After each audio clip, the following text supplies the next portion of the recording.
ನಮಸ್ತೆ ವೀಕ್ಷಕರೇ, ಮಹಾಲಕ್ಷ್ಮಿ ನಮೋಸ್ತುತೆ ವಿಶೇಷ ಕಾರ್ಯಕ್ರಮಕ್ಕೆ ಸ್ವಾಗತ. ನಾನು ತೇಜಸ್ವಿನಿ. ಇವತ್ತಿನ ವಿಶೇಷ ಕಾರ್ಯಕ್ರಮದಲ್ಲಿ ನಾವು ಸಿಂಹ ರಾಶಿಯ ಫಲಾಫಲತೆ ಬಗ್ಗೆ ಮಾತನಾಡ್ತಾ ಹೋಗೋಣ. ಇದ್ರ ಬಗ್ಗೆ ಹೆಚ್ಚಿನ ಮಾಹಿತಿಯನ್ನು ನೀಡಲು ನಮ್ಮ ಜೊತೆ ಇದ್ದಾರೆ ನಾಡಿ ಜ್ಯೋತಿಷ್ಯ ಆಚಾರ್ಯರಾದಂತಹ ಡಾಕ್ಟರ್ ಅನಿಲ್ ಗುರೂಜಿ. ಅವರನ್ನ ಕಾರ್ಯಕ್ರಮಕ್ಕೆ ಪ್ರೀತಿಯಿಂದ ಬರ್ಮಾಡ್ಕೊಳ್ಳೋಣ. ನಮಸ್ತೆ ಗುರೂಜಿ, ಕಾರ್ಯಕ್ರಮಕ್ಕೆ ಸ್ವಾಗತ. ಆತ್ಮೀಯ ಜಿ ಕನ್ನಡ ನ್ಯೂಸ್ನ ಸಮಸ್ತ ವೀಕ್ಷಕರಿಗೆ ವಿಶೇಷವಾದ ಈ ಸಂಚಿಕೆಗೆ ಆತ್ಮೀಯ ಸ್ವಾಗತ. ಗುರೂಜಿ, ನಾವಿವತ್ತು ಸಿಂಹ ರಾಶಿಯ ಬಗ್ಗೆ ಮಾತನಾಡ್ತಾ ಇದ್ದೀವಿ. ಇವತ್ತು ಸಿಂಹ ರಾಶಿಯ ಫಲಗಳ ಬಗ್ಗೆ ತಿಳಿಸ್ಕೊಡ್ಬೋದಾ? ಹೌದಮ್ಮ, ವಿಶೇಷವಾಗಿ ಇವತ್ತಿನ ಸಂಚಿಕೆಯ ಪೂರ್ತಿ ಸಿಂಹ ರಾಶಿಯ ಬಗ್ಗೆ, ಅವರ ಈ ವಾರದ ಆಗು ಹೋಗುಗಳ ಬಗ್ಗೆ. ಈ ವಾರ ಅಂತ ಇದ್ದೀರಾ ಗುರೂಜಿ, ಆಗಲೇ ಶನಿವಾರ ಬಂದಿದೆ ಅಂತ ಅನ್ಕೋತಾ ಇದ್ದೀರಿ ಅಲ್ವಾ? ವಿಶೇಷ ಏನು ಗೊತ್ತಾ, ಈ ಶನಿವಾರದಿಂದ ಮುಂದಿನ ವಾರದವರೆಗೂ ಸಿಂಹ ರಾಶಿಯವರಿಗೆ ಯಾವ ಯಾವ ಅನುಕೂಲತೆಗಳು ಅಥವಾ ಯಾವ ಯಾವ ದಿಕ್ಕಿನಿಂದ ಆಗುವಂತಹ ಅನಾನುಕೂಲತೆಗಳು, ಅದರೆಲ್ಲದರ ಬಗ್ಗೆ ವಿಶೇಷವಾದ ಮಾಹಿತಿಯನ್ನು ಈ ವಾಹಿನಿಯ ಮುಖಾಂತರ ನಾನು ನಿಮಗೆ ತಲುಪಿಸುವಂಥ ಕೆಲಸ ಮಾಡ್ತೀನಿ. ಅದರ ಜೊತೆಗೆ ಯಾವ ಪರಿಹಾರ ನಿಮ್ಮ ರಾಶಿಗೆ, ಯಥೇಚ್ಛವಾದ ಪರಿಹಾರಗಳಿಗೆ ಹಣ ಖರ್ಚು ಮಾಡಿಸುವಂಥ ಕಾರ್ಯಕ್ರಮ ನಮ್ಮದಲ್ಲ. ಸಾಮಾನ್ಯವಾಗಿ ಪರಿಹಾರ ಅಂದ್ರೇನು ಗೊತ್ತಾ, ಸಂತೋಷ ಸಿಗುವಂಥ ಪರಿಹಾರಗಳಿರಬೇಕು. ಅದರ ಜೊತೆಗೇನು ನೆಮ್ಮದಿ ಇರಬೇಕು. ಪರಿಹಾರ ಮಾಡೋದಕ್ಕೇನೆ ಸಾಲ ಮಾಡಿ ಪರಿಹಾರ ಮಾಡುವಂಥ ಕಾರ್ಯಕ್ರಮ ನಮ್ದು ಆಗಿರೋದಿಲ್ಲ. ಮೊದಲನೇ ವಿಚಾರ. ಎರಡನೇದೇನು ಗೊತ್ತಾ, ಸಿಂಹರಾಶಿಯವರಿಗೆ ನೋಡಿ ಒಂದು ವಿಶೇಷವಾದ ವಿಚಾರ ಹೇಳ್ಕೊಡ್ತೀನಿ. ಬುಧವಾರ ಗುರುವಾರ ಕಳೆದ ನಂತರದಲ್ಲಿ ಯಾಕೋ ಒಂಥರ ದೇಹಾಲಸ್ಯ ಆಗ್ತಾ ಇರೋವಂಥದ್ದು ಆಗ್ತಾ ಇದೆ ಅಲ್ವಾ? ಬರೆದಿಟ್ಕೊಳ್ಳಿ ನಾನು ಹೇಳುವಂಥದ್ದೆಲ್ಲ. ಒಂದು, ದೇಹಾಲಸ್ಯ ಆಗ್ತಾ ಇದೆ. ಎರಡನೇದೇನು ಗೊತ್ತಾ, ನೆಮ್ಮದಿಯುತವಾದ ವಾತಾವರಣನೇ ಕಾಣ್ತಾ ಇಲ್ಲ. ನಾವು ನೋಡಿ ಈಚೆ ಎಷ್ಟೋ ಕೆಲಸಗಳನ್ನು ಮುಗಿಸಿ ಮನೆಗೆ ಬಂದ ನಂತರದಲ್ಲಿ ಮನೆಯಲ್ಲಿ ನೆಮ್ಮದಿಯಾದ ವಾತಾವರಣ ಇರಬೇಕು ಅಲ್ವಮ್ಮ? ಹೌದು. ಈಚೆಯ ಪ್ರೆಷರ್ ತಗೊಂಡು ಬಂದು ಅದನ್ನು ಮನೆಯವರ ಮೇಲೆ ಹಾಕಿ ಮನೆಯ ವಾತಾವರಣವನ್ನು ಹಾಳು ಮಾಡುವಂತಹ ಕೆಲಸ ಸಿಂಹರಾಶಿಯವರಿಗೆ ಆಗ್ತಾ ಇದೆ. ಪಾಪ ಅದು ಅವ್ರಿಗೂ ಗೊತ್ತಾಗಲ್ಲ. ಯಾಕೆ ಗೊತ್ತಾ, ಗ್ರಹಗಳ ಸಂಯೋಗ ಆ ತರಹದ ಕೆಲಸಗಳನ್ನು ಅವ್ರ ಕೈಲಿ ಮಾಡಿಸ್ತಾ ಇರುತ್ತೆ. ತೇನ ವಿನ ತೃಣಮಪಿ ನ ಚಲತಿ ಅಂತ ಭಗವಂತನ ಆಜ್ಞೆ ಇಲ್ಲದೆ ಏನು ಅಲುಗಾಡುವುದಿಲ್ಲ ಅನ್ನುವಂಥದ್ದು ರೀ. ಅದೇ ಥರದ ವಾತಾವರಣ ಎಲ್ಲ ರಾಶಿಗಳಿಗೂ ಇರುತ್ತೆ. ಆದರೆ ನಾನು ನಿಮಗೆ ಹೇಳ್ಕೊಡೋದೇನು ಗೊತ್ತಾ, ಯಾವ ರಾಶಿಯವರು ಯಾವ ರೀತಿ ಅಥವಾ ಯಾವ ಸಣ್ಣ ಪುಟ್ಟ ಪರಿಹಾರದೊಂದಿಗೆ ಜೀವನವನ್ನು ನೆಮ್ಮದಿಯಾಗಿ ನಡೆಸಬಹುದು ಅನ್ನೋದು ಹೇಳ್ಕೊಡ್ತಾ ಇರ್ತೀನಿ. ಅದೇ ಈ ಕಾರ್ಯಕ್ರಮದ ವಿಶೇಷ ಆಗಿರುತ್ತೆ. ಸಿಂಹರಾಶಿಯವರಿಗೆ ಮೊದಲು ನಾನು ಏನು ಹೇಳ್ಕೊಟ್ಟೆ, ವಿಶೇಷವಾಗಿ ವಾತಾವರಣವನ್ನು ನೆಮ್ಮದಿಯಾಗಿ ಇಟ್ಕೊಳ್ಳಿ. ಕಳೆದ ಬುಧವಾರ ಗುರುವಾರದಿಂದ ನಿಮಗೆ ಯಾಕೋ ಆರೋಗ್ಯದಲ್ಲಿ ಸಣ್ಣ ಪುಟ್ಟ ಸಮಸ್ಯೆಗಳು ಆಗ್ತಾ ಇರುತ್ತೆ.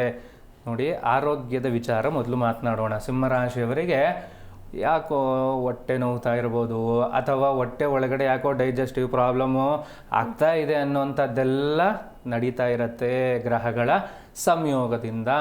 ಅದರ ಜೊತೆಗೆ ಸ್ವಲ್ಪ ಪೇಯ್ನು, ಏನು ತಲೆ ನೋವ್ತಾ ಇದೆ ಗುರೂಜಿ, ಯಾಕೋ ಅದು ಒಂದು ಅರ್ಧ ಗಂಟೆನೋ 1 ಅವರ್ ಇರ್ತಿತ್ತು, ಆದರೆ ಅದು ಇವಾಗ 2 ದಿನ 3 ದಿನ ಆದ್ರೂ ಕಡಿಮೆ ಆಗ್ತಾ ಇಲ್ಲ ಅನ್ನುವಂತಹ ಸಂಯೋಗ ಸಿಂಹರಾಶಿಯವರಿಗೆ ಗೋಚಾರದ ಪ್ರಕಾರ ಗೊತ್ತಾಗ್ತಾ ಇದೆ. ಹೌದು ತಾನೇ?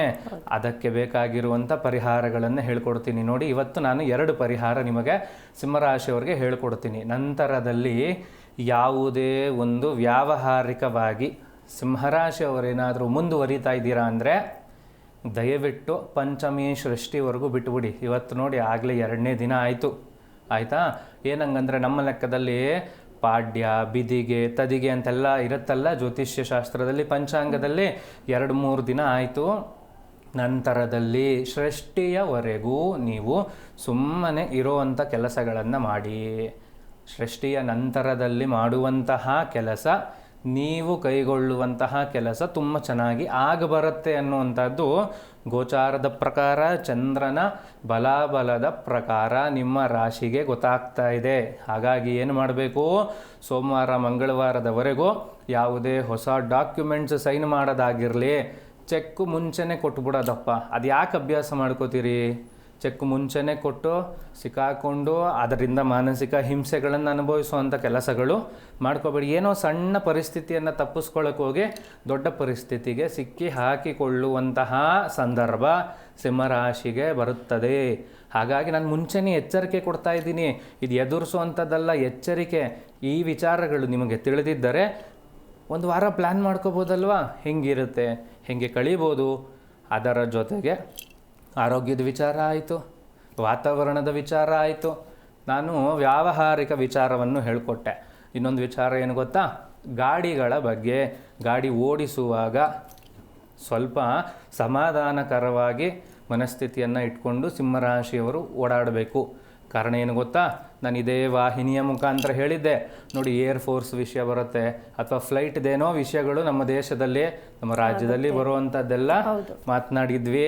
ಅದರ ಜೊತೆಗೆ ಪೊಲೀಸ್ ಇಲಾಖೆ, ಚಿತ್ರರಂಗ, ಅದರ ಜೊತೆಗೆ ರಾಜಕೀಯ, ಇದಿಷ್ಟರ ಬಗ್ಗೆನೂ ಡಿಸೆಂಬರ್ 1ನೇ ತಾರೀಕಿನ ಕಾರ್ಯಕ್ರಮದಲ್ಲೇ ನಾನು ಹೇಳ್ಕೊಟ್ಟಿದ್ದೆ. ಹೌದು, ಈ ಡಿಸೆಂಬರ್ ತಿಂಗಳಲ್ಲಿ ಏನೇನಾಗುತ್ತೆ ಅಂತ ಹೇಳಿದ್ರಿ. ನೋಡಿಮ್ಮ, ನಿಮ್ಮ ವಾಹಿನಿಯಲ್ಲೇ ತೋರಿಸ್ತಾ ಇದ್ದೀರಾ ಅಲ್ವಮ್ಮ, ಎಷ್ಟು ನೋಡಿ, ಅಲ್ಲೋಲ ಕಲ್ಲೋಲ ಕೆಂಪೇಗೌಡ ಏರ್ಪೋರ್ಟಲ್ಲಿ.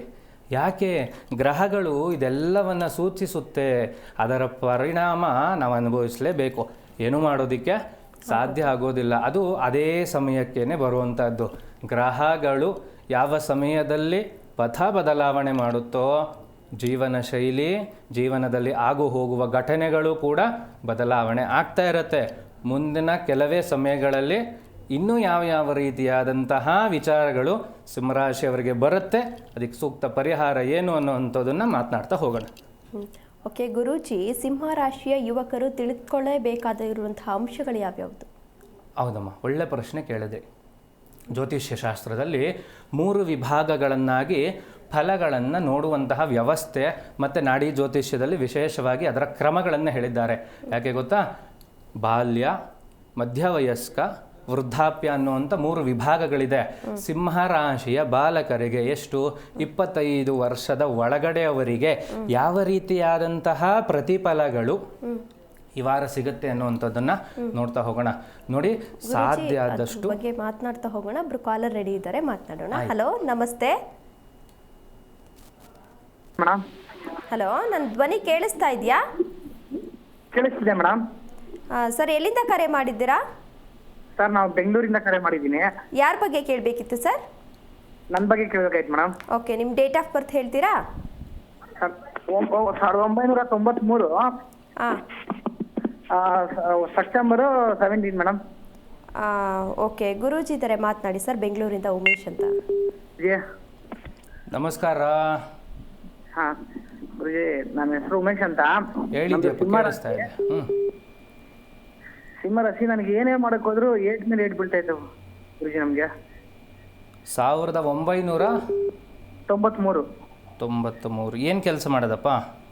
ಆಟೋ ಓಡಿಸ್ತೀನಿ ಗುರುಜಿ. ಆಟೋ ಓಡಿಸ್ತಾ ಇದ್ದೀರಿ, ಚೆನ್ನಾಗಿಲ್ವಾ? ವ್ಯಾಪಾರ ಚೆನ್ನಾಗಿ ನಡೀತಾ ಇದೆಯಾ ಇಲ್ವಾ, ಹೆಂಗೆ? ಒಂದ್ಸತಿ ನಡೀತದೆ, ಒಂದೊಂದ್ಸತಿ ನಡೆಯಲ್ಲ. ಆದ್ರೆ ನಡೆದಿದ್ದ ದುಡ್ಡು ಕೈಯಲ್ಲಿ ₹1 ಇರಲ್ಲ. ಹಿಂಗ್ ದುಡಿದಿದ್ದು ಹಿಂಗೆ ಹೊಂಟೋಗ್ಬಿಡುತ್ತೆ. ಉಳಿತಾಯ ಆಗ್ತಾ ಇಲ್ಲ ಅನ್ನುವಂಥದ್ದಾ? ಹ್ಞೂ ಗುರುಜಿ. ಯಾವ ಭಾಗದಿಂದ ಕರೆ ಮಾಡ್ತಾ ಇರೋದು ಬೆಂಗಳೂರಲ್ಲಿ? ಬೆಂಗಳೂರಲ್ಲಿ ನಾನು ಈ ಕಡೆ ವಿಜಯನಗರ ಪಟೇಗಾರ್ ಪಾಳ್ಯ. ಆಯಿತು, ನಿಮ್ಮ ಸ್ವರ ತರಂಗ ಮತ್ತು ಜಾತಕ ಎರಡೂವನ್ನ ವೀಕ್ಷಣೆ ಮಾಡಿ ಕೇಳಿಸಿಕೊಂಡಾಗ ನನಗೆ ನೀವು ಯಾರನ್ನ ನಂಬ್ತೀರಲ್ಲಪ್ಪ ತುಂಬ ಚೆನ್ನಾಗಿ, ಅವರಿಂದ ನಿಮಗೆ ವಂಚನೆಗಳಾಗುವ ಸಾಧ್ಯತೆಗಳೇ ಯಥೇಚ್ಛವಾಗಿ ಕಾಣಿಸ್ತಾ ಇದೆ. ಹಾಗಾಗಿ ನಮಗೆ ಇದು ಮಾಡ್ಬಿಟ್ಟು ಎಲ್ಲ ವ್ಯವಹಾರಗಳನ್ನು ಕೂಲಂಕುಷವಾಗಿ ಪರಿಶೀಲಿಸಿ. 2ನೇ ಕೆಲಸ ಹೇಳ್ಕೊಡ್ತೀನಿ ನೋಡಿ. ಇವತ್ತು ಶನಿವಾರ ಇದೆ, ಆಯಿತಾ? ಸಾಧ್ಯ ಆದರೆ ನಮ್ಮ ವಾಹಿನಿಯಲ್ಲಿ ತೋರಿಸ್ತಾ ಇದ್ದಾರೆ ನೋಡಿ, ಅದು ಉದ್ಭವ ಹನುಮಂತ ದೇವರ ದೇವಾಲಯ, ಆಯಿತಾ? ನೀವೇ ಹೋಗಿ ಅಲ್ಲಿಗೆ ಪೂಜೆ ಮಾಡ್ಕೊಂಡು ಬರುವಂಥ ವ್ಯವಸ್ಥೆನೇ ಅಲ್ಲಿರೋವಂಥದ್ದು. ಅಲ್ಲಿ ಹೋಗಿ ಒಂದು 3 ವಾರ ಪ್ರದಕ್ಷಿಣೆ, ಒಂದು 16 ಪ್ರದಕ್ಷಿಣೆಗಳನ್ನು ಮಾಡ್ತಾ ಬನ್ನಿ. ನಿಮ್ಮ ಜಾತಕದಲ್ಲಿರುವ ಕೇತು ಸಂಯೋಗ ನಿವಾರಣೆ ಆಗತ್ತಪ್ಪ. ಕೇತು ಸಂಯೋಗ ನಿವಾರಣೆ ಆದರೆ ವ್ಯಾಪಾರ ಅಭಿವೃದ್ಧಿ ಆಗತ್ತೆ. ಅದರ ಜೊತೆಗೆ ಏನು ಗೊತ್ತಾ, ಉಳಿತಾಯವನ್ನು ಮಾಡೋದಕ್ಕೆ ಬೇಕಾಗಿರುವಂಥ ಸಂಯೋಗ ಆಗ್ಬರುತ್ತಪ್ಪ. ಒಳ್ಳೆಯದಾಗಲಿ. ಸರಿ ಗುರುಜಿ. ಓಕೆ ಗುರುಜಿ, ಮತ್ತೊಬ್ರು ಕಾಲರ್ ರೆಡಿ ಇದ್ದಾರೆ, ವೀರೇಶ್ ಅಂತ. ಹಲೋ, ನಮಸ್ತೆ ಸರ್. ಹಲೋ, ನಮಸ್ತೆ ಗುರೂಜಿ. ಎಲ್ಲಿಂದ ಕರೆ ಮಾಡಿದ್ದೀರಾ ಸರ್? ಬರಂಸಾಗರದಿಂದ. ಓಕೆ, ಗುರೂಜಿ ಇದ್ದಾರೆ, ಮಾತನಾಡಿ ಸರ್. ನಮಸ್ಕಾರಪ್ಪ, ಹೇಳಿ. ಕೇಳಿಸ್ತಾ ಇದೆಯಾ? ಹಲೋ ಸರ್, ಧ್ವನಿ ಕೇಳಿಸ್ತಾ ಇದೆಯಾ? ನಮ್ಮ ಧ್ವನಿ ಓಕೆ, ಕಾಲ್ ಕಟ್ ಆಗಿದೆ. ಕೇಳಿಸ್ತಾ ಇದೆಯಾ? ಹಲೋ ಹಲೋ ಸರ್, ಸ್ವಲ್ಪ ನೆಟ್ವರ್ಕ್ ಇರೋವಂಥ ಜಾಗದಲ್ಲಿ ನಿಂತ್ಕೊಂಡು ಮಾತಾಡ್ತೀರಾ? ಇಲ್ಲ ಹೇಳ್ರಿ ಮೇಡಮ್ ಅವರೇ. ಟಿವಿ ನೋಡ್ತಾ ಇದ್ದೀರಾ? ಇಲ್ಲ ಟಿವಿ ಹಾಕಿಲ್ಲ. ಈ ಕಡೆಗೆ ಬನ್ನಿ, ಮಾತಾಡಿ. ಮಾತಾಡಿ. ಹೇಳಿ ಹೇಳಿ ಹೇಳಿ. ನಮಸ್ತೆ ಗುರೂಜಿ. ನಮಸ್ಕಾರ. ನಮ್ದು ಒಂದು ಮನೆ ಸೇಲ್ ಆಗ್ತಾ ಇಲ್ಲ, ಏನ್ ಮಾಡಿದ್ರೆ ಕೂಡ ಅದು. ಯಾವಾಗಿಂದ ಪ್ರಯತ್ನ ಮಾಡ್ತಾ ಇದ್ದೀರಪ್ಪ? ಈಗ ಅದೇ ಒಂದು 3-4 ತಿಂಗಳಿಂದ ಪ್ರಯತ್ನ ಮಾಡ್ತಾ ಇದ್ದೀವಿ. ಒಂದು ಕೆಲಸ ಹೇಳ್ತೀನಿ, ಜ್ಞಾಪಕ ಇಟ್ಕೊಳ್ಳಿ, ಬರೆದಿಟ್ಕೊಳ್ಳಿ. ನನಗೆ ಫೋನ್ ಮಾಡಿದಾಗ ಸಾಧ್ಯ ಆದಷ್ಟು ಪೆನ್ನು ಪೇಪರ್ ಇಟ್ಕೊಂಡು ಫೋನ್ ಮಾಡುವಂಥ ಕೆಲಸಗಳನ್ನು ಮಾಡಿ. ಯಾಕೆ ಗೊತ್ತಾ, ನಾನು ಹೇಳ್ಕೊಡೋವಂಥ ಪರಿಹಾರಗಳು ನಿಮಗೆ ಇನ್ನೊಂದು ಸತಿ ಸಿಗೋದಿಲ್ಲ. ಅರ್ಥ ಆಯ್ತಲ್ವಾ? ಈಗ ಜ್ಞಾಪಕ ಇಟ್ಕೊಳ್ಳಿ, ನಿಮ್ಮ ಮನೆ ಹತ್ರ ಎಲ್ಲಾದರೂ ಸುತ್ತಮುತ್ತ ಗೋಮೂತ್ರವನ್ನು ತಗೊಂಡು ಬನ್ನಿ. ಗೋಮೂತ್ರ ಆಯ್ತಾ? ಗೋಮೂತ್ರಕ್ಕೆ ಸ್ವಲ್ಪ ಹಾಲು, ನಿಮ್ಮ ಮನೆಯ ಸ್ವಲ್ಪ ತುಳಸಿ ಗಿಡದ ಮಣ್ಣು, ಕೇಳಿಸ್ತಾ ಇದೆಯಾ? ಅದೆಲ್ಲವನ್ನ ಸೇರಿಸಿ ಸ್ವಲ್ಪ ಬೇವಿನ ಕಡ್ಡಿಯಲ್ಲಿ ಅದನ್ನು ನಿಮ್ಮ ಮನೆಗೆ ಪ್ರೋಕ್ಷಣೆ ಮಾಡಿ. ನಂತರದಲ್ಲಿ ನಿಮ್ಮ ವ್ಯಾಪಾರ, ಮನೆಯ ವ್ಯಾಪಾರ ಚೆನ್ನಾಗಿ ಆಗ್ಬರುತ್ತಪ್ಪ. ಈ ಕೆಲಸ ಮಾಡಿ, ಒಳ್ಳೆಯದಾಗಲಿ. ಓಕೆ, ಧನ್ಯವಾದ ಸರ್ ಕರೆ ಮಾಡಿದ್ದಕ್ಕಾಗಿ. ವೀಕ್ಷಕರೇ, ನೀವು ಕೂಡ ಗುರೂಜಿ ಜೊತೆ ಮಾತನಾಡಬೇಕು ಅಂತ ಅಂದರೆ ಸ್ಕ್ರೀನ್ ಮೇಲೆ ಕಾಣ್ತಾ ಇರುವಂಥ ನಂಬರ್ಗೆ ಕರೆ ಮಾಡಿ ಗುರೂಜಿ ಜೊತೆ ಮಾತನಾಡಬಹುದು. ಜೊತೆಗೆ ಗುರೂಜಿಯನ್ನು ನೇರವಾಗಿ ಭೇಟಿಯನ್ನು ಮಾಡಿ ನಿಮ್ಮ ಸಮಸ್ಯೆಗಳಿಗೆ ಪರಿಹಾರವನ್ನು ಕೂಡ ಕಂಡುಕೊಳ್ಬಹುದು. ಗುರೂಜಿ, ನಾವಾಗಲೇ ಸಿಂಹ ರಾಶಿಯ ಯುವಕರು ತಿಳಿದುಕೊಳ್ಬೇಕಾದ ಅಂಶಗಳ ಬಗ್ಗೆ ಮಾತನಾಡ್ತಿದ್ವಿ, ಮುಂದುವರಿಸ್ಬೋದು? ಹೌದಮ್ಮ, ವಿಶೇಷವಾಗಿ ಸಿಂಹ ರಾಶಿಯ ಯುವಕರಿಗೆ ಈಗಿನ ಫಲಾನುಫಲಗಳ ಬಗ್ಗೆ ಮಾತನಾಡ್ತಾ ಹೋಗೋದಾದರೆ, ಯಾವುದೋ ವಿಶೇಷವಾಗಿ ಪ್ರೀತಿ ಪ್ರೇಮ ಅನ್ನುವಂತಹ ಜಾಲದಲ್ಲಿ ಸಿಲುಕಿಕೊಂಡವರ ಸಂಖ್ಯೆ ಸಿಂಹರಾಶಿಯವರದೇ ಹೆಚ್ಚಾಗ್ತಾ ಬರ್ತಾ ಇರತ್ತೆ. ಆದರೆ ಆ ಥರದ್ದನ್ನು ಸರಿ ತಪ್ಪು ಅನ್ನುವಂತಹ ತರ್ಕಕ್ಕೆ ಹೋಗೋದು ಬೇಡ. ಆದರೆ ಅದನ್ನು ಮುಂದುವರೆಸಿಕೊಂಡು ಹೋಗುವಂತಹ ಶಕ್ತಿ, ಯೋಗ್ಯತೆಗಳು ಇದೆಯಾ ಅನ್ನುವಂಥದ್ದನ್ನು ಪರೀಕ್ಷಿಸಿಕೊಳ್ಳಿ. ಯಾಕೆ ಗೊತ್ತಾ, ಅದರಿಂದ ಆಗೋ ನೋವನ್ನು ತಡೆಯುವಂಥ ಶಕ್ತಿ ಇರೋದಿಲ್ಲ ಅಂತ ಹೇಳುತ್ತೆ. ಹಾಗಾಗಿ ಅದನ್ನು ಕೂಲಂಕುಷವಾಗಿ ಪರಿಶೀಲಿಸಿಕೊಳ್ಳಿ. ಸ್ವಲ್ಪ ಮುಂದೆ ಅದೇ ವಿಚಾರದಲ್ಲಿ ಮುಂದುವರಿಯೋದಾದರೆ, ವಯಸ್ಕರಿಗೆ ಏನು 25 ವರ್ಷ ದಾಟಿದ ನಂತರದವರಿಗೆ ಕೆಲಸ ಕಾರ್ಯಗಳಲ್ಲಿ ಕೆಲವೊಂದಷ್ಟು ಅಡೆತಡೆಗಳು ಸೂಚಿಸ್ತಾ ಇದೆ. ಆ ಅಡೆತಡೆಗಳನ್ನು ನಿವಾರಣೆ ನೀವು ಸ್ವಯಂ ಮಾಡ್ಕೋಬೇಕಾಗಿರುವಂಥದ್ದು ಹನುಮದೇವರ ದರ್ಶನದಿಂದ ಅಥವಾ ಚಂದ್ರನಿಗೆ ಸಂಬಂಧಪಟ್ಟಿರುವಂತಹ ಅಮ್ಮನವರ ಕ್ಷೇತ್ರಗಳ ದರ್ಶನದಿಂದ, ಜಗದಂಬಿಕೆಯ ದರ್ಶನದಿಂದ. ಯಾರು ಜಗದಂಬಿಕೆ ಅಂದರೆ ಅಮ್ಮನವರ ಸ್ವರೂಪದಲ್ಲಿ ಯಾವುದೇ ದೇವಾನುದೇವತೆಗಳ ಆರಾಧನೆ 25 ವರ್ಷ ದಾಟಿರುವಂತಹ ಸಿಂಹರಾಶಿಯವರಿಗೆ, ಅದರಲ್ಲೂ 40-45 ವರ್ಷದ ಒಳಗಿರುವಂಥವರು ಈ 1 ವಾರ ಪೂರ್ತಿ ಅಮ್ಮನವರ ದರ್ಶನಗಳನ್ನು ಮಾಡುವುದರಿಂದ ಖಂಡಿತವಾಗಿಯೂ ಯಾವುದಾದರೂ ಜಾಲದಲ್ಲಿ ಅಥವಾ ಯಾವುದಾದರೂ ವಿಚಾರದಲ್ಲಿ ಸಿಲುಕಿಕೊಂಡಿದ್ದರೆ ನೆಮ್ಮದಿಯಾಗಿ ಈಚೆ ಬರುವಂಥ ಕೆಲಸ ಆಗತ್ತೆ. ನಾನು ಹೇಳಿಕೊಟ್ಟಿರುವಂಥ ಈ ಕೆಲಸವನ್ನು ಅನುಷ್ಠಾನವನ್ನು ಮಾಡ್ತಾ ಬನ್ನಿ. ಓಕೆ ಗುರುಜಿ, ಒಬ್ರು ಕಾಲರ್ ರೆಡಿ ಇದ್ದಾರೆ, ಮಾತನಾಡ್ತಾ ಹೋಗೋಣ. ಹಲೋ, ನಮಸ್ತೆ. ನಮಸ್ತೆ ಮೇಡಮ್. ಸರ್, ತಮ್ಮ ಹೆಸರೇನು, ಎಲ್ಲಿಂದ ಕರೆ ಮಾಡಿದ್ದೀರಾ? ನಾವು ತಾಲೂಕು ಲಕ್ಕಲ್ಕಟ್ಟೆ. ಸರ್, ಸ್ಪಷ್ಟವಾಗಿ ಕೇಳಿಸ್ತಾ ಇಲ್ಲ ನಿಮ್ಮ ಧ್ವನಿ. ಕೇಳಿಸ್ತಾ ಇದೆ ರೀ. ಅಲ್ಲ, ನಿಮ್ಮ ಧ್ವನಿ ನಮಗೆ ಸರಿಯಾಗಿ ಕೇಳಿಸ್ತಾ ಇಲ್ಲ. ಹಾಗಾಗಿ ನೆಟ್ವರ್ಕ್ ಇರೋ ಹತ್ರ ಸ್ವಲ್ಪ ನಿಂತ್ಕೊಳ್ತೀರಾ? ನೆಟ್ವರ್ಕ್ ಇದ್ದಲ್ಲೇ ನಿಂತೀನಿ ಮೇಡಮ್. ಓಕೆ, ಗುರುಜಿ ಇದ್ದಾರೆ, ಮಾತನಾಡಿ ಸರ್. ಕೋಟಿ ಕೋಟಿ ನಮಸ್ಕಾರ ಗುರು. ನಮಸ್ಕಾರಪ್ಪ, ಹೇಳಿ. ಯಾಕೆ ಬೇಜಾರು ಕಾಣಿಸ್ತಾ ಇದೆಯಲ್ಲ ನಿಮ್ಮ ಧ್ವನಿಯಲ್ಲಿ? ಬಹಳ ಬೇಜಾರಿದೆ ಗುರು. ಎಲ್ಲೂ ₹1 1 ವರ್ಷದ ಮೇಲೆ ಆತು. ಏನು ಕೆಲಸ ಮಾಡೋದಪ್ಪ? ನಾವು ರೈತರ ಗುರುಗಳೇ. ಬಹಳ ಬೇಜಾರಿದೆ ಗುರುಗಳೇ. ಏನು ಬೆಳೆ ಬೆಳೀತಾ ಇದ್ದೀರಿ? ಹಸು ಸಾಕಿದ್ದೀರಾ ಮನೆಯಲ್ಲಿ? ಹಸು ಗಿಸು ಏನಿಲ್ಲ, ಏನಿಲ್ಲ, ಎಲ್ಲ ತೊಂದ್ರೆ ಹಿಡಿದು ಅಂದ್ಕೊಂಡ್ರೆ. ಆರೋಗ್ಯ ಸಮಸ್ಯೆ ಏನಾದರೂ ಇದೆಯಾ? ಆರೋಗ್ಯನೂ ಇದೆ ಸಮಸ್ಯೆ ಗುರುಗಳೇ. ಕೈ ಇಲ್ಲ, ನಡ ಸುಸ್ತು ಬಾಳ. ಹಸು ಇಲ್ಲ ಗುರುಗಳೇ. ಆಯ್ತಪ್ಪ, ಯಾವ ವಿಚಾರ ಸರಿ ಮಾಡ್ಕೊಡೋಣ ಹೇಳಿ ಇವಾಗ. ಗುರುಗಳೇ, ಕೋರ್ಟ್ ಬಗ್ಗೆ ಒಂದು ವಿಷಯ, ಅದು ರೊಕ್ಕದ ಮೇಲೆ ಬಂದಿರ್ತೀರಿ, ರೊಕ್ಕ ಕೊಡ್ಲಿಲ್ಲ. ಈ ಉಲ್ಟಾ ಹೊಳ್ಳ ಗುರುಗಳೇ, ಅದಕ್ಕೆ ಹೆಂಗ್ ಮಾಡೋದಂತ ಒಂದು ಕೆಲಸ ಹೇಳ್ಕೊಡ್ತೀನಿ, ಮಾಡ್ತೀರಾ? ಹಾ ಹೇಳಿ ಗುರುಗಳೇ. ನೀವು ಇರೋಂಥ ಜಾಗದಿಂದ ದಕ್ಷಿಣ ದಿಕ್ಕಿಗೆ ಒಂದು ಹನುಮಂತ ದೇವರ ದೇವಸ್ಥಾನ ಇಲ್ಲ ಶನೇಶ್ವರನ ದೇವಸ್ಥಾನ ಇರಬೇಕು. ಹ್ಞೂನ್ರಿ. ಆಯ್ತಾ? ಕೇಳಿಸ್ತಾ ಇದೆಯಾ? ಮನೆ ಹಿಂದ್ಗಡೆ ಹನುಮಂತ ದೇವಸ್ಥಾನ ಇದೆ ರೀ. ಅಲ್ಲಿ ಹೋಗಿ ಹನುಮಂತ ದೇವರ ದೇವಸ್ಥಾನ ಇದೆ ಅಲ್ವಪ್ಪ, ಹ್ಞೂನ್ರಿ. ಅಲ್ಲಿಗೆ ಹೋಗಿ ಹನುಮಂತನಿಗೆ ಸಾಧ್ಯ ಆದರೆ ಬೆಣ್ಣೆ ಅಲಂಕಾರ ಮಾಡಿಸುವಂಥ ಕೆಲಸ ಮಾಡಿ. ಹ್ಞೂನ್ರಿ. ಆ ಬೆಣ್ಣೆ ಅಲಂಕಾರ ತೆಗೆಯುವಾಗ ಪುರೋಹಿತರಿಗೆ ಹೇಳಿ ಸ್ವಲ್ಪ ಬೆಣ್ಣೆಯನ್ನು ವಾಪಸ್ ನಮಗೆ ಕೊಡಿ ಅಂತ. ಅದನ್ನು ತಗೊಂಡು ಬಂದು ಸ್ವಲ್ಪ ಸ್ವೀಕಾರ ಮಾಡುವಂಥದ್ದು ಪ್ರಸಾದ ಅಂತ ತಿನ್ನಬೇಕು. ಆಯ್ತಾ? ಇನ್ನು ಸ್ವಲ್ಪ ಬೆಣ್ಣೆನ ನಿಮ್ಮ ಮನೆಯ ಮುಖ್ಯ ದ್ವಾರಗಳ 4 ದಿಕ್ಕಿಗೆ ಹಚ್ಚೋ ಅಂತ ಕೆಲಸವನ್ನ ಮಾಡಿ. ನಿಮ್ಮ ಮನೆಯಲ್ಲಿ ಕೆಲವೊಂದಷ್ಟು ವಿಚಾರಗಳಲ್ಲಿ ಗೊಂದಲಗಳು ಕಾಣ್ತಾ ಇದೆ, ಆ ಗೊಂದಲ ನಿವಾರಣೆ ಆಗುತ್ತಪ್ಪ. ಒಳ್ಳೆದಾಗಿ. ಓಕೆ, ಧನ್ಯವಾದ ಸರ್ ಕರೆ ಮಾಡಿದ್ದಕ್ಕಾಗಿ. ವೀಕ್ಷಕರೇ, ನೀವು ಕೂಡ ಗುರೂಜಿ ಜೊತೆ ಮಾತನಾಡಬೇಕು ಅಂತಂದರೆ ಸ್ಕ್ರೀನ್ ಮೇಲೆ ಕಾಣ್ತಾ ಇರುವಂತಹ ನಂಬರ್ಗೆ ಕರೆ ಮಾಡಿ ಗುರೂಜಿ ಜೊತೆ ಮಾತನಾಡಬಹುದು. ಜೊತೆಗೆ ಇವತ್ತು ಏನಾದರೂ ನಿಮಗೆ ಸಮಯ ಸಿಕ್ಕಿದ್ರೆ ಗುರೂಜಿಯ ಆಶ್ರಮದಲ್ಲಿ ಉದ್ಭವ ಹನುಮಂತ ದೇವರಿಗೆ ವಿಶೇಷ ಪೂಜೆಯನ್ನು ಕೂಡ ಸಲ್ಲಿಸ್ಬೋದು. ಮತ್ತೊಬ್ಬರು ಕಾಲರ್ ರೆಡಿ ಇದ್ದಾರೆ, ಮಾತನಾಡ್ತಾ ಹೋಗೋಣ. ನಮಸ್ತೆ ಸರ್. ಹಲೋ ಸರ್, ನನ್ನ ಧ್ವನಿ ಕೇಳಿಸ್ತಾ ಇದೆಯಾ ಬಸವರಾಜ್ ಅವರೇ? ಕೇಳಿಸ್ತಾ ಇದೆ ಮೇಡಮ್. ಎಲ್ಲಿಂದ ಕರೆ ಮಾಡಿದ್ದೀರಾ ಸರ್? ಬೆಳಗಾವಿಯಿಂದ ಮಾಡಿದ್ದೀನಿ ಮೇಡಮ್. ಓಕೆ, ಗುರೂಜಿ ಇದ್ದಾರೆ, ಮಾತನಾಡಿ ಸರ್. ಮಾತಾಡಿ. ನಮಸ್ಕಾರ ಗುರುಜಿ. ನಮಸ್ಕಾರ. ನನ್ನ ಮಗನ ಬಗ್ಗೆ ಕೇಳ್ಬೇಕಾಗಿತ್ತು ಗುರುಜಿ. ಹೇಳಿ, ಜಾತಕ ಇದೆಯಾ? ಜಾತಕ ಇಲ್ರಿ, ಡೇಟ್ ಆಫ್ ಬರ್ತ್ ಇದೆ ರೀ. ಕೊಡಪ್ಪ, ಅದು ಕೊಡು. ಆಯ್ತು. 18/9/2001. 18/9 ತಿಂಗಳು 2001. 1 ನಿಮಿಷ. ಆಯ್ತು. ಟೈಮ್ ಗೊತ್ತಿದೆಯಾ? ಟೈಮ್ 6 ಗಂಟೆ 1 ನಿಮಿಷ. ಬೆಳಗ್ಗೆನಾ? ಬೆಳಿಗ್ಗೆ. ಏನು ವಿಚಾರ? ಅವನ ಎಜುಕೇಶನ್ ಮತ್ತು ಜಾಬ್ ಬಗ್ಗೆ. ಏನು ಓದ್ತಾ ಇದ್ದಾರಪ್ಪ? ಈಗ ಎಲೆಕ್ಟ್ರಿಕಲ್ ಡಿಪ್ಲೊಮಾ ಮಾಡ್ತಾ ಇದ್ದಾರೆ. ನೋಡಿ, ಅವ್ರ ಜಾತಕ ಸ್ಪಷ್ಟವಾಗಿ ಹೇಳ್ತಾ ಇದೆ. ಜಾತಕದಲ್ಲಿ ಕುಜ ಕೇತು ಶುಕ್ರನ ಸಂಯೋಗ ಇರೋದ್ರಿಂದ ಇವ್ರಿಗೆ ಅಷ್ಟೇ ಸಾಕಾಗಲ್ಲ, ಉನ್ನತವಾದ ವ್ಯಾಸಂಗವನ್ನು ನೀವು ಮಾಡಿಸ್ಬೇಕು. ಆಯ್ತಲ್ಲ? ಅರ್ಥ ಆಗ್ತಾ ಇದೆಯಾ? 1 ಡಿಗ್ರಿ ಸಾಲೋದಿಲ್ಲ, ಅದಕ್ಕೂ ಮೀರಿದಂತಹ ಡಬಲ್ ಡಿಗ್ರಿ, ಡಬಲ್ ಗ್ರ್ಯಾಜುಯೇಷನ್ ಇವರಿಗೆ ಬೇಕಾಗಿರುತ್ತದೆ ಅನ್ನೋದು ಸ್ಪಷ್ಟವಾಗಿ ಜಾತಕ ತಿಳಿಸ್ತಾ ಇದೆ. ಚೆನ್ನಾಗಿ ಓದಿಸಿ.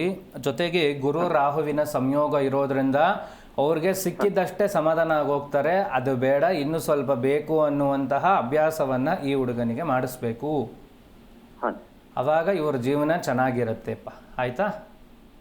ಓಕೆ ಗುರುಜಿ. ಆಯ್ತಪ್ಪ, ಒಳ್ಳೆಯದಾಗಲಿ. ಓಕೆ, ಧನ್ಯವಾದ ಸರ್ ಕರೆ ಮಾಡಿದ್ದಕ್ಕಾಗಿ. ಗುರೂಜಿ, ನಾವಾಗಲೇ ಸಿಂಹರಾಶಿಯ ಯುವಕರು ತಿಳಿಲೇಬೇಕಾದಂಥ ಅಂಶಗಳ ಬಗ್ಗೆ ತಿಳಿಸ್ಕೊಡ್ತಾ ಇದ್ರಿ. ಇನ್ನು ಅದರ ಸಮಸ್ಯೆಗಳಿಗೆ ಪರಿಹಾರ ಏನು ಅನ್ನೋದ್ರ ಬಗ್ಗೆ ತಿಳಿಸ್ಕೊಡ್ಬೋದಾ? ನೋಡಿಮ್ಮ, ಕೆಲವೊಂದಷ್ಟು ಬೇಡದೇ ಇರೋ ವಿಚಾರಗಳಿಗೆ ಹೋಗದೇ ಇರುವಂಥದ್ದೇ ಪರಿಹಾರ ಅಲ್ವಮ್ಮ. ಆ ಥರ ವಿಚಾರಗಳು ನಿಮ್ಮ ಹತ್ರ ಬಂದಾಗ ಕೂಲಂಕುಷವಾಗಿ ಪರಿಶೀಲಿಸಿ ಅದರಿಂದ ಆಗುವಂತಹ ನಷ್ಟಗಳನ್ನು, ಅದರಿಂದ ಆಗುವಂತಹ ನೋಡ್ರಿ, ಹಣದ ನಷ್ಟ ಆದರೆ ಒಂದು ಸ್ವಲ್ಪ ದಿನಗಳ ಕಾಲದಲ್ಲಿ ಅದನ್ನು ಮರಳಿ ಸಂಪಾದನೆ ಮಾಡ್ಕೋಬಹುದು ಪ್ರಯತ್ನ ಪಟ್ಟರೆ ಅಲ್ವಾ. ಮಾನಸಿಕವಾಗಿ ಹಿಂಸೆ ಆದರೆ ಅಥವಾ ದೈಹಿಕವಾಗಿ ಹಿಂಸೆ ಆದರೆ ಅದನ್ನು ಸರಿ ಮಾಡ್ಕೊಳ್ಳೋದು ತುಂಬ ಕಷ್ಟ ಅಲ್ವಮ್ಮ. ದೈಹಿಕ ಹಿಂಸೆಗೆ ಡಾಕ್ಟ್ರ್ ಹತ್ರ ಹೋಗ್ಬೋದು, ಮಾನಸಿಕ ಹಿಂಸೆಗೆ ನೀವು ದೇವ್ರ ಹತ್ರನೇ ಹೋಗಬೇಕು. ಹೌದಲ್ವಾ? ಆ ಥರದ ಸಂಕಷ್ಟಗಳನ್ನು ನಾವೇ ಎಳೆದುಕೊಳ್ಳುವಂಥ ಕೆಲಸಗಳನ್ನು ಈಗಿನ ಪರಿಸ್ಥಿತಿಯಲ್ಲಿ ಖಂಡಿತ ಮಾಡ್ಕೋಬೇಡಿ. ಯಾವಾಗಲೂ ಮಾಡ್ಕೊಳ್ಳದೆ ಇರುವಂಥದ್ದೇ ವಾಸಿ. ಅದರ ಜೊತೆಗೆ ನಾವು 2 ವಿಭಾಗಗಳನ್ನು ಮಾಡಿದ್ವಿ. ಈಗ ಹಿರಿಯರ ಬಗ್ಗೆ ಮಾತನಾಡದೇ ಇದ್ದರೆ ಅವರು ಆಶ್ರಮಕ್ಕೆ ಫೋನ್ ಮಾಡಿ ಕೇಳ್ತಾರೆ, ನಮ್ಮ ವಿಚಾರ ಯಾಕೆ ಹೇಳಲಿಲ್ಲ ಅಂತ ಅಲ್ವಮ್ಮ. ಹಾಗಾಗಿ ಹಿರಿಯರಿಗೆ ನೋಡಿ, ಸಾಧ್ಯ ಆದಷ್ಟು ಸ್ವಲ್ಪ ಓಡಾಟವನ್ನು ಕಡಿಮೆ ಮಾಡಿಕೊಳ್ಳಿ. ಸಿಂಹರಾಶಿಯವರು, ಅದರಲ್ಲೂ 45 ವಯಸ್ಸು ದಾಟಿದ ನಂತರದವರು ಮಂಡಿ ನೋವು ಅಥವಾ ಬೆನ್ನೋವ್ತಾ ಇದೆ, ಆ ರೀತಿಯ ಅನುಭವಗಳು ಸಿಂಹರಾಶಿಯವರಿಗೆ ಮುಂದಿನ ವಾರದವರೆಗೂ ಕಾಡುತ್ತೆ. ಕಾರಣ ಕೇತುವಿನ ಸಂಯೋಗ ಇರುವುದರಿಂದ ಈ ರೀತಿಯಾದಂತಹ ಪ್ರತಿಫಲಗಳು. ಆಮೇಲೆ ಏನು ಗೊತ್ತಾ, ಬೆಳಗ್ಗೆವರೆಗೂ ಚೆನ್ನಾಗಿರ್ತೀರಿ, ಮಧ್ಯಾಹ್ನ ಎಲ್ಲೋ ಈಚೆ ಹೋಗಬೇಕು ಅನ್ನೋ ಸಮಯದಲ್ಲೇನೆ ಕಾಲು ನೋವು, ಮಂಡಿ ನೋವು, ಹೊಸ ರೀತಿಯ ನೋವುಗಳು ಶುರುವಾಗತ್ತೆ. ನಾಳೆಗಿರಲ್ಲ, ಅದು ನಾಡಿದ್ದಕ್ಕೆ ಜಾಸ್ತಿ ಆಗುವಂಥ ಕೆಲಸ ಆಗತ್ತೆ. ಈ ರೀತಿಯಾದಂಥ ಸಂಯೋಗನೇ ನೀವು ಹೋದ ವಾರದಿಂದ ಅನುಭವಿಸ್ತಾ ಇದ್ದೀರಿ. ಹೌದಾ ಅಲ್ವಾ? ಅದಕ್ಕೊಂದು ಒಳ್ಳೆ ವಿಚಾರ ಹೇಳ್ಕೊಡ್ತೀನಿ. ಈ ರೀತಿಯಾದಂತಹ ಸಡನ್ನಾಗಿ ಎಲ್ಲೋ ಒಂದು ರೀತಿ ಮಾನಸಿಕವಾಗಿ ಕುಗ್ಗುವಂಥದ್ದು, ದೈಹಿಕವಾಗಿ ಕುಗ್ಗುವಂಥವರು ಸಿಂಹರಾಶಿಯಲ್ಲಿರುವವರು ಸಾಧ್ಯ ಆದಷ್ಟು ಧನ್ವಂತರಿಯ ಜಪ. ಗುರುಜಿ ನಮ್ಗದು ಏನೋ ನೀವು ಸಂಸ್ಕೃತದಲ್ಲಿ ಹೇಳ್ತೀರಿ, ನಾಲ್ಗೆ ತಿರುಗೋದಿಲ್ಲ, ಇಷ್ಟುದ್ದ ಶ್ಲೋಕ ಹೇಳ್ಕೊಟ್ರೆ ಒಂದೇ ದಿನಕ್ಕೆ ನಾವು ಹೆಂಗೆ ಅಭ್ಯಾಸ ಮಾಡ್ಕೊಳ್ಳೋದು ಅಂತ ಹೇಳ್ತಾರೆ ಅಲ್ವಮ್ಮ. ನೋಡಿ, ನಿಮಗೆ ಶ್ಲೋಕಗಳು ಉಚ್ಚಾರಣೆ ಬರೋದಿಲ್ಲ, ತಪ್ಪು ಹೇಳೋದಕ್ಕಿಂತ ಉಚ್ಚಾರ ಮಾಡದೇ ಇರೋದೇ ವಾಸಿ ಅಲ್ವಾ. ಯಾವುದೇ ದೇವರ ಧ್ಯಾನ ಮಾಡಬೇಕು ಅಂದರೆ ಶ್ಲೋಕಗಳನ್ನೇ ಕಲೀರಿ ಅನ್ನುವಂಥದ್ದು ನಂತರದ ಮಾತು. ನೀವು ನಿಮ್ಮ ಮನಸ್ಸಾರ ಧ್ಯಾನ ಮಾಡಬೇಕು ಅಂದರೆ ಒಂದು ವಿಚಾರ ಹೇಳ್ಕೊಡ್ತೀನಿ ಕೇಳಿ. ಇವತ್ತು ಮಾಧ್ಯಮದ ಮುಖಾಂತರ ಹೆಬ್ಬೆರಳು ಅದರ ಜೊತೆಗೆ ಉಂಗುರದ ಬೆರಳು, ಈ ಎರಡೂ ಬೆರಳನ್ನು ಈ ರೀತಿಯಾಗಿಟ್ಕೊಂಡು ದೇವರ ಹೆಸರನ್ನು ಹೇಳ್ರಿ. ಅಷ್ಟು ಹೇಳೋಷ್ಟು ವಿದ್ಯೆ ಕೊಟ್ಟಿದ್ದಂತಾನೆ ದೇವರು. ಧನ್ವಂತರಯೇ ನಮಃ ಅಷ್ಟೇ. ಅದರ ಜೊತೆಗೆ ಏನು ಗೊತ್ತಾ, ಆ ಪದ ಅಷ್ಟೇ ಇರ್ಬೋದು, ಅದಕ್ಕೆ ನೀವು ನಿಮ್ಮ ಶ್ರದ್ಧೆಯನ್ನು ನಿಮ್ಮ ಭಕ್ತಿಯನ್ನು ಬೆರೆಸಿದಾಗ ಆ ಪದಕ್ಕೆ ಅಗಾಧವಾದಂತಹ ಶಕ್ತಿ ತುಂಬುತ್ತೆ.